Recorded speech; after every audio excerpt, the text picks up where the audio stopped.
جو ہمارا ملٹ کا سسٹم ہے، کورٹ مارشل کا یا لیگل سسٹم ہے، یہ بالکل بڑی سرعت سے کام کرتا ہے. It works with speed. لیکن جو قانونی اور انصاف کے تقاضے ہیں وہ مقدم ہیں. تو جس کا بھی کورٹ مارشل ہوتا ہے اس کو فیئر ٹرائل کے، اس کو وکیل کرنے کے، گواہ پیش کرنے کے، جرا کرنے کے، ثبوت پیش کرنے کے اور اپیل کرنے کا تمام حق حاصل ہوتے ہیں. اس لیے اس پہ کوئی حتمی ٹائم فریم نہیں رکھا جا سکتا.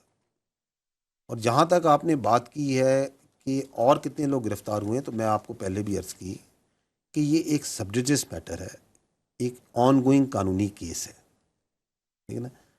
اور اس میں جو ضروری جزیات اور تفصیلات ہوں گی، جو مناسب ہوں گی، وہ آپ کو بتائی ضرور جائیں گی.